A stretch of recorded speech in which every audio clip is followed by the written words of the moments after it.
This week, Simone Biles made history when she earned her third straight World Gymnastics title, and standing on the podium with her, just 1.083 points behind with the silver, was Olympic champion Gabby Douglas. It was pure black girl magic. A magic that seems so pervasive in a world where Misty Copeland graces the American Ballet, and where Serena Williams dominates the tennis court, and where Viola Davis captures the Emmy, and where the First Lady is just fabulous all the time.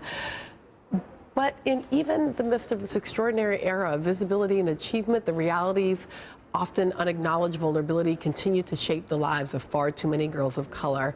And this week's gut-wrenching viral video out of South Carolina was a vivid reminder of that fact, as was the language that you all provided at the White House. And so I'm interested in what your experience was in talking about these questions in that space.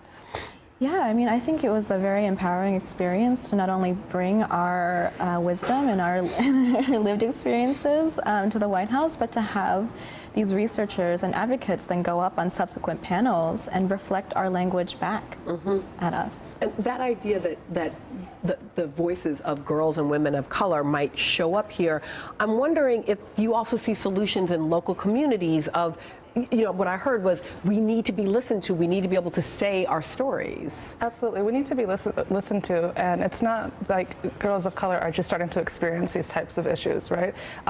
Advocates and young girls of color themselves have been speaking about the things that they have been dealing with forever.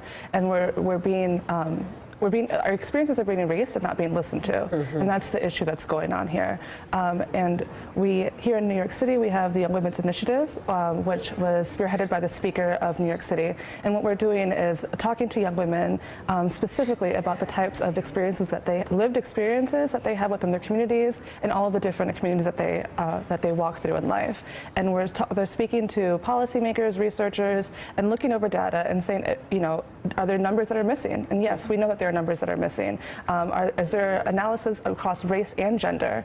And when we're collecting research, does it also break down the ethnicities of individuals in different indigenous communities or AAPI communities, or even in the Black community and the Latino community, and how we can get targeted data that really reflects the real experiences of young women? When you start talking about these other identities that cross-cut what it means to be a girl or a young woman of color, the other part of that is also often gender non-conforming or lesbian identity or queer identities, trans girl identities. And I'm wondering how that ends up playing out in schools as well. For someone who identifies GNC, which is gender non-conforming, within schools, I've experienced a lot of verbal violence. You know, oh, well, I am not female enough, or I'm not feminine enough to be a woman or to classify myself as a woman. And you know, I used to get harassed about that, and there was no help, no assistance with that, because there's not enough gay-straight alliance in schools, and that's the issue where it lays at.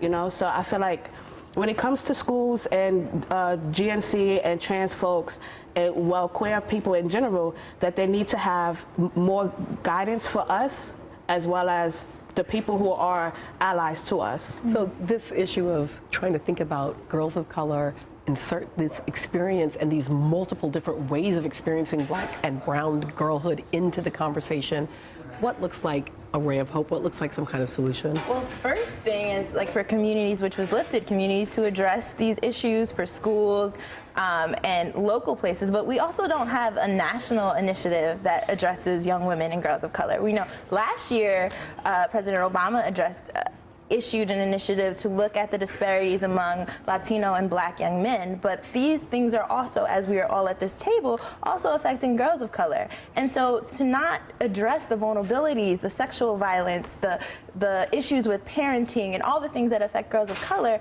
it's horrible, right? And we can't expect Black girls to be that magic. Thank you to Gloria Malone, to Hyunhee Shin, to Emmanuel, and to Brittany Brathwaite. I appreciate your courage and the power of your voices. That's our show for today. Thanks to you at home for watching. I'll see you tomorrow morning at 10 a.m. Eastern.